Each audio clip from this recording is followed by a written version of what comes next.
BBC news আন্তর্জাতিক সংবাদে আপনাকে স্বাগতম। শুরুতেই সংবাদ শিরোনাম, এরপর বিস্তারিত। যুদ্ধবিরতি লঙ্ঘন করে তেল শোধনাগারে হামলা, পাল্টা ক্ষেপণাস্ত্র নিক্ষেপ ইরান। পাকিস্তানে শান্তি আলোচনায় যুক্তরাষ্ট্র ও ইরানের নেতৃত্ব দেবেন যারা। ইরানের পুরো সভ্যতা মুছে ফেলার হুমকি ট্রাম্পের, যা বললেন পোপ। কবে হরমুজ প্রণালী খোলা হবে জানাল ইরান। আপনি যদি মুসলিমদের পাশে থাকতে চান তাহলে ভিডিওতে লাইক করে চ্যানেলটি অবশ্যই সাবস্ক্রাইব করে দিবেন এবং কমেন্টে জানিয়ে দিবেন আপনার মূল্যবান মতামত। যুদ্ধবিরতি লঙ্ঘন করে তেল শোধনাগারে হামলা, পাল্টা ক্ষেপণাস্ত্র নিক্ষেপ ইরান। যুদ্ধবিরতির খবরের রেশ কাটতে না কাটতেই ইরানের লাভান তেল শোধনাগারে হামলার ঘটনা ঘটেছে।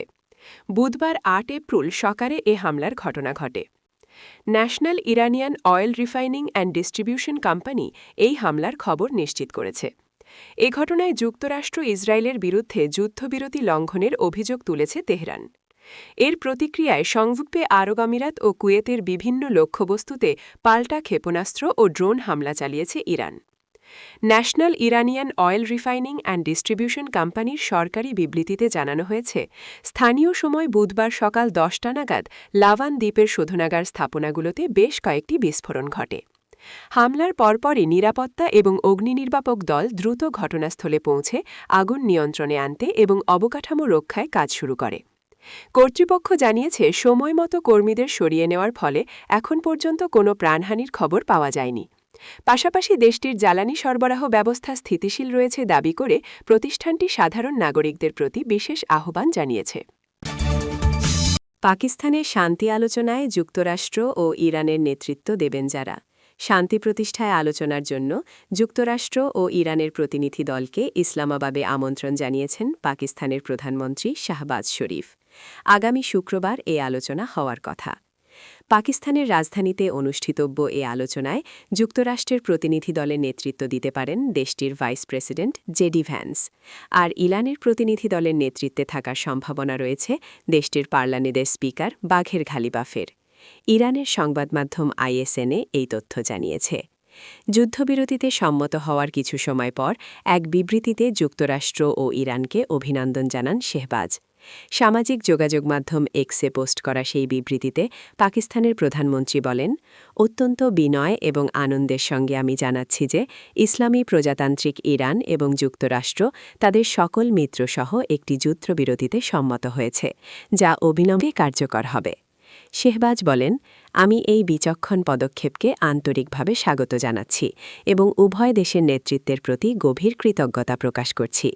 সেই দুই দেশের প্রতিনিধি দলকে আগামী সকল বিরোধ নিষ্পত্তি এবং একটি চূড়ান্ত চুক্তিতে পৌঁছানোর লক্ষ্যে আলোচনার জন্য ১০ এপ্রিল শুক্রবার ইসলামাবাদে আসার আমন্ত্রণ জানাচ্ছি। আপনি যদি মুসলিমদের পাশে থাকতে চান তাহলে ভিডিওতে লাইক করে চ্যানেলটি অবশ্যই সাবস্ক্রাইব করে দিবেন এবং কমেন্টে জানিয়ে দিবেন আপনার মূল্যবান মতামত। ইরানের পুরো সভ্যতা মুছে ফেলার হুমকি ট্রাম্পের, যা বললেন পোপ।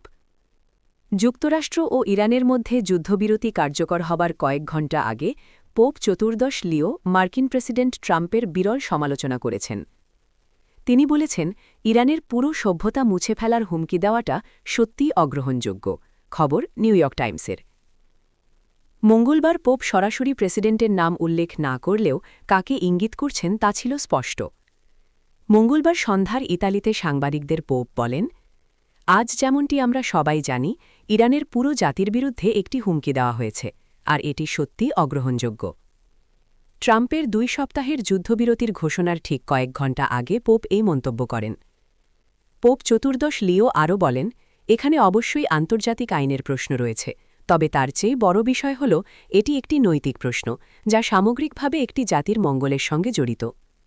পোপ হিসেবে তার প্রথম বছরে চতুর্দশ লিও সরাসরি মার্কিন রাজনীতি নিয়ে কথা এড়িয়ে চললেও তিনি ইরানে ইসরায়েল ও যুক্তরাষ্ট্রের হামলা বন্ধ এবং সংলাপের মাধ্যমে সংকট সমাধানের আহ্বান জানিয়ে আসছেন। আপনি যদি মুসলিমদের পাশে থাকতে চান তাহলে ভিডিওতে লাইক করে চ্যানেলটি অবশ্যই সাবস্ক্রাইব করে দিবেন এবং কমেন্টে জানিয়ে দিবেন আপনার মূল্যবান মতামত।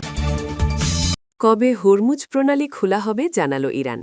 যুক্তরাষ্ট্রের সঙ্গে পাকিস্তানে অনুষ্ঠেয় বৈঠকের আগে একটি যুদ্ধবিরতি কাঠামো চূড়ান্ত হলে আগামীকাল বৃহস্পতি বা পরদিন শুক্রবার হরমুজ প্রণালী খুলে দিতে পারে তেহরান।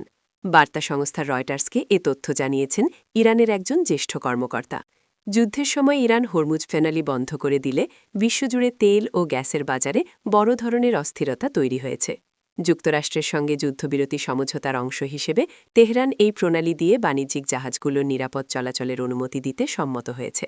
রয়টার্সকে ওই কর্মকর্তা আরও জানান, ইরানের সামরিক বাহিনীর সঙ্গে সমন্বয় করেই এই নৌপথ পুনরায় খুলে দেওয়ার প্রক্রিয়া সম্পন্ন হবে।